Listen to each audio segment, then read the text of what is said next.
Hello friends, అందరికీ నమస్తే అండి. Welcome to our channel. ఈ ఫిబ్రవరి నెలలో సీఎం చంద్రబాబు నాయుడు గారు అమలు చేయబోతున్నటువంటి ప్రభుత్వ పథకాలకు సంబంధించిన వివరాలు అయితే వచ్చాయి. వాటి గురించి వన్ బై వన్ గా క్లియర్ గా అయితే తెలుసుకుందాము.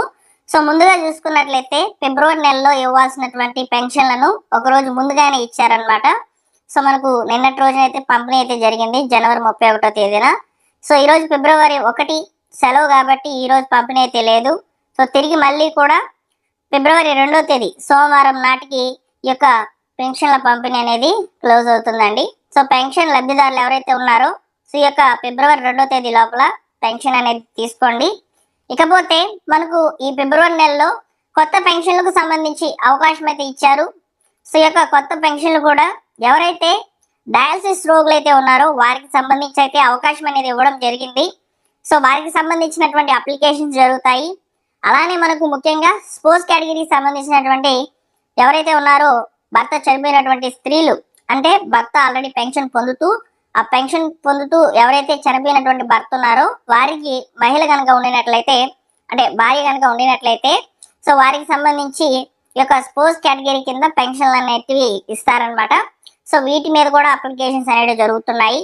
అలానే మనకు ప్రతి జిల్లా నుంచి 200 కొత్త అప్లికేషన్స్ అంటున్నారు కదా ఈ యొక్క పెన్షన్లకు సంబంధించి. ముఖ్యంగా ఈ 200 కొత్త అప్లికేషన్స్ లో కూడా దీర్ఘకాలిక వ్యాధిగ్రస్తులు, దివ్యాంగులు, వికలాంగులు, క్యాన్సర్ రోగులకు అవకాశం అయితే ఇచ్చారు.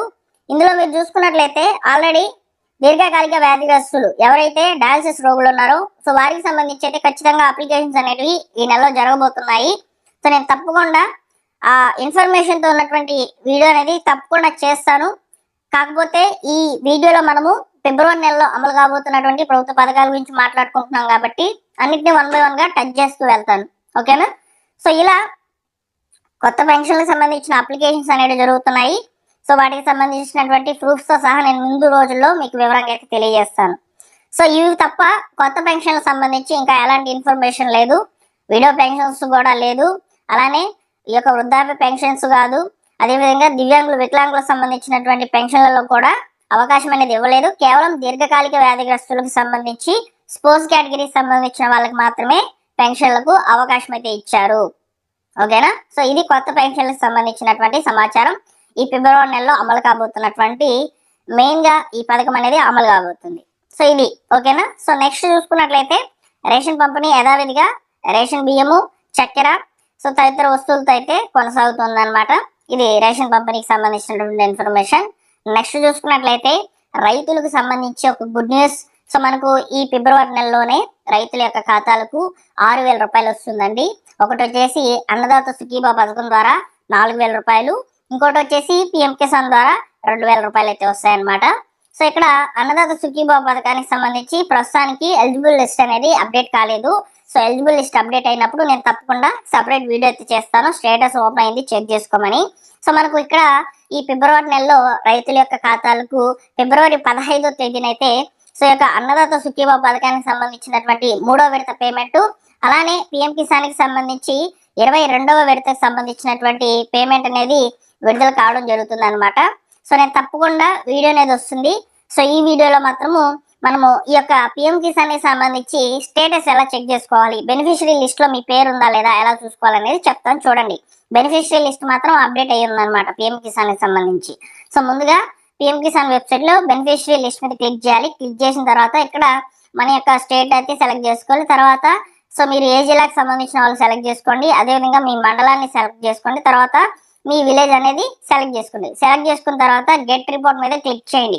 సో గెట్ రిపోర్ట్ మీద క్లిక్ చేసినట్లయితే బెనిఫిషరీ లిస్ట్ అనేది వస్తుంది. సో ఇక్కడ చూసారు కదా బెనిఫిషరీ లిస్ట్ వచ్చింది. సో ఫస్ట్ వచ్చేసి 50 పేర్లు అయితే ఉంటాయి. సో ఇక్కడ ఆ 50 పేర్లలో మీ పేరు లేకపోతే 2 నెంబర్ క్లిక్ చేయండి, కిందకు వచ్చి సో నెక్స్ట్ పేజ్ అనేది ఓపెన్ అవుతుంది. ఇలా పిఎం కిసాన్ కి సంబంధించి బెనిఫిషరీ లిస్ట్ లో ఫస్ట్ మీ పేరు ఉందా లేదా చూసుకోండి. బెనిఫిషరీ లిస్ట్ లో మీ పేరు ఉండినట్లయితే మీరు ఈకేవైసీ వేసారా లేదా చూసుకోవాలి. సో ఈకేవైసీ వేసారా లేదా తెలుసుకోవడం కొరకు నో యువర్ స్టేటస్ మీద క్లిక్ చేయాలి. సో క్లిక్ చేసిన తర్వాత పిఎం కిసాన్ కి సంబంధించి మీరు రిజిస్టర్ అయినప్పుడు మీకు ఒక రిజిస్ట్రేషన్ నెంబర్ అనేది అలాట్ అయి ఉంటుంది అనమాట. ఆ రిజిస్టర్ నెంబర్ అనేది ఇక్కడ ఎంటర్ చేయాలి. ఎంటర్ చేసిన తర్వాత ఇక్కడ కనిపిస్తున్నటువంటి క్యాప్చా కోడ్ ని క్యాప్చా కోడ్ ఎంటర్ చేసి గెట్ ఓటీపీ కొట్టినట్లయితే మొబైల్ నెంబర్ కి ఓటీపీ అనేది వెళ్తుంది. సో మొబైల్ నెంబర్ కి ఓటీపీ వెళ్ళినప్పుడు ఆ ఓటీపీని వెరిఫై చేసుకున్నట్లయితే మీ స్టేటస్ చూపిస్తుంది. అంటే మీరు బ్యాంక్ కి ఆధార్ సీడింగ్ చేసుకొని ఉన్నారా, ఈకేవైసీ చేసుకొని ఉన్నారా, లాస్ట్ ఇన్స్టాల్మెంట్ పడిందా లేదా అనేది చూపిస్తుంది. ఈ 3 ఆప్షన్స్ ఏవైతే ఉన్నాయో అవి గ్రీన్ మార్క్ లో ఉంటేనే మీకు ఈ 22వ విడతకు సంబంధించినటువంటి పేమెంట్ అనేది విడుదల కావడం జరుగుతుంది. కాబట్టి ఈ విషయాన్ని గుర్తుపెట్టుకోండి. ఈకేవైసీ వేస్తేనే మీకు డబ్బులు, లేకుంటే రావు. ఎందుకంటే ఈకేవైసీ మ్యాండేటరీ అనేది ప్రతి ఇన్స్టాల్మెంట్ కి సంబంధించి రైతు లైవ్ లో ఉన్నారా లేదా, ఈ యొక్క వ్యవసాయం చేస్తున్నారా లేదా అనే దాని కొరకు ఈ యొక్క ఈకేవైసీ అనేది మ్యాండేటరీ చేసి ఉన్నారు. ఇక్కడ మనకు అన్నదాత సుఖీభావ పథకానికి సంబంధించి కూడా ఇదే అన్నమాట. అన్నదాత సుఖీభావ పథకానికి సంబంధించి కూడా ఈకేవైసీకి నేమ్స్ అనేవి వస్తాయి. నేమ్స్ వచ్చినప్పుడు ప్రతి ఒక్కరు కూడా ఈకేవైసీ అనేది వేస్తేనే అన్నదాత సుఖీభావ పథకానికి సంబంధించి 3వ విడత 4,000 రూపాయలు అయితే వస్తాయి, లేదంటే రావు. ఇక్కడ మనము ఇక్కడ కూడా సేమ్ నో యువర్ స్టేటస్ మీద క్లిక్ చేసి రైతు యొక్క ఆధార్ నెంబర్ అండ్ ఇక్కడ కనిపిస్తున్నటువంటి క్యాప్చా కోడ్ ఎంటర్ చేసేసి సెట్ చేసినట్లయితే మనకు ఈ స్టేటస్ అనేది ఓపెన్ అవుతుంది. ప్రస్తుతానికి అయితే స్టేటస్ అనేది ఓపెన్ కాలేదు. వీడియో చేస్తున్నటువంటి ఈ సమయానికి అయితే ముందు రోజుల్లో ఓపెన్ అవుతుంది. నేను తప్పకుండా తెలియజేస్తాను. రైతులకు సంబంధించి ఈ నెలలోనే 6,000 రూపాయలు రైతుల యొక్క ఖాతాలకు అయితే వస్తాయి. అన్నదాత సుఖీభావ పథకానికి సంబంధించి 3వ విడత, అలానే మనకు పిఎం కిసాన్ కి సంబంధించి 22వ విడత. ఈ యొక్క ఇన్ఫర్మేషన్ అయితే రైతులకు.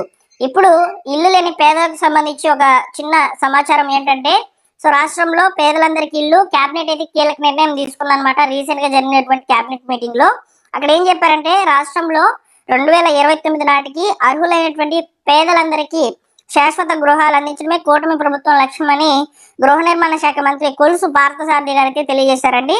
సీఎం చంద్రబాబు నాయుడు గారి అధ్యక్షతన జరిగినటువంటి కేబినెట్ మీటింగ్ లో అయితే కీలక నిర్ణయాలు అయితే తీసుకున్నారు.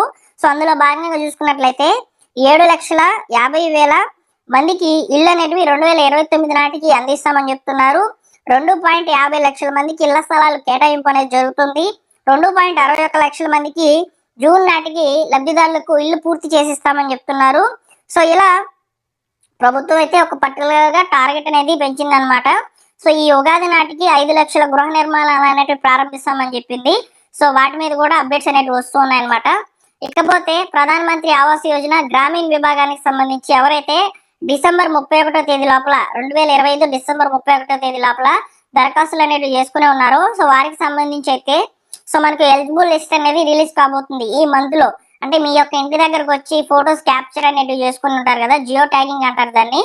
దాన్ని చేసినటువంటి వాళ్ళకి సంబంధించి ఎలిజిబుల్ లిస్ట్ అనేది మనకు ఓపెన్ కాబోతుందండి. ఈ మంత్ లోనే ఓపెన్ చేస్తారంట. ఎలిజిబుల్ లిస్ట్ వచ్చినప్పుడు మీరు ఎలిజిబుల్ అయినట్లయితే ఈ ప్రధాన మంత్రి ఆవాస్ యోజన గ్రామీణ విభాగానికి సంబంధించి అయితే అదేవిధంగా హౌసింగ్ ఫర్ ఆల్ స్కీమ్ కింద అయితే మీకు ఇల్లు శాంక్షన్ అవుతుంది. ఇక్కడ ఏంటంటే ఇల్లు స్థలం అనేది మనకు ఉండాలి. స్థలం ఉండి గ్రామీణ ప్రాంతాల వాళ్ళైతే ఇంటి నిర్మాణం కొరకు ఇక్కడ డబ్బులు అనేటివి రావడం జరుగుతుంది అనమాట. టోటల్ గా 2,50,000 రూపాయలు అయితే వస్తాయన్నమాట. ఈ పథకం కూడా మనకి ఈ నెలలోనే స్టార్ట్ కాబోతుంది. ఓకేనా. ఈ పథకాలు అయితే ఉన్నాయండి. ప్రస్తుతానికి ఉన్నటువంటి సమాచారం ప్రకారము ఏవే పథకాలు రైతులకు సంబంధించి అన్నదాత సుఖీభవ, పిఎం కిసాన్ అయితే ఉన్నాయి. అలానే ఇక్కడ పేదలకు సంబంధించి హౌసింగ్ సంబంధించి అయితే ఉన్నాయన్నమాట. అలానే మరికొన్ని కార్యక్రమాలు అయితే ఉన్నాయి, వాటి గురించి కూడా మాట్లాడుకుందాము. మనకు వచ్చేసి ఈ ఫిబ్రవరి 2వ తేదీన ఆధార్ స్పెషల్ క్యాంపులు అనేవి జరుగుతున్నాయి అనమాట. మీ ఆధార్లో మార్పులు ఏమైనా చేసుకోవాలనుకుంటే మీకు దగ్గరలో ఉన్నటువంటి స్వర్ణ గ్రామం స్వర్ణ వార్డు సిబ్బందికి సంబంధించి ఒక సచివాలయం అయితే ఉంటుందన్నమాట. అక్కడికి వెళ్ళి మీరు ఈ యొక్క ఆధార్ కార్డుకి సంబంధించి ఏదైనా చేంజెస్ చేసుకోవాలనుకుంటే చేసుకోవచ్చు. ఫిబ్రవరి 2 నుంచి 6వ తేదీ వరకు మొదటి విడత ఆధార్ క్యాంప్ అనేది ఉంటుంది.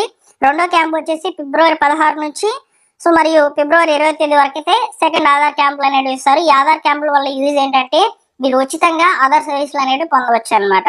ఓకేనా. మీకు దగ్గరలో ఉన్నటువంటి సచివాలయం అయితే అడగండి, ఆధార్ క్యాంపులు అయితే జరుగుతున్నాయి. ఇకపోతే మనకు ముఖ్యమైన కార్యక్రమాల్లో భాగంగా ఆధార్ క్యాంపులు అయితే విన్నాము. అలానే సదరం స్లాట్స్ సంబంధించినటువంటి ఇన్ఫర్మేషన్ వస్తుంది. అలానే మనకు ముఖ్యంగా ఇక్కడ ప్రభుత్వం నుంచి అందించేటువంటి ప్రభుత్వ పథకాల్లో భాగంగా కొన్ని పథకాలకు సంబంధించి అంటే టైలర్లకు సంబంధించి ఆదరణ 3.0 స్టార్ట్ అవుతుందనే సమాచారం అయితే ఉంది. అలానే నేతన్నలకు సంబంధించి ఉచితంగా కరెంట్ అనేది అందిస్తామని చెప్పి సమాచారం అయితే వచ్చి ఉంది. వీటి మీద ముందు రోజుల్లో ఇన్ఫర్మేషన్స్ అనేవి వస్తాయి, తప్పకుండా తెలియజేస్తాను. మీరు మన ఛానల్ సబ్స్క్రైబ్ చేసుకుని బెల్ సింబల్ ని ఆల్ నోటిఫికేషన్ తో ఆన్ లో పెట్టుకోండి. ఇవన్నీ కూడా గ్యాదర్ చేసినటువంటి ఇన్ఫర్మేషన్, జెన్యూన్ ఇన్ఫర్మేషన్స్ ఇవన్నీ కూడా జరుగుతాయి కాబట్టి మీకు ఈ వీడియో అయితే చేశానన్నమాట. మీరు మన ఛానల్ రెగ్యులర్ గా ఫాలో అవుతుండండి. ఇలా మీకు ప్రభుత్వ పథకాలకు సంబంధించి యాక్యురేట్ గా ఉన్నటువంటి ఇన్ఫర్మేషన్ అనేది పబ్లిష్ చేస్తాను. సో ఓకేనా, thank you for watching. Video like చేసి మీ మిత్రులందరికీ కూడా షేర్ చేయండి. మరొక ఇంపార్టెంట్ వీడియోతో మీ ముందుకైతే వస్తాను.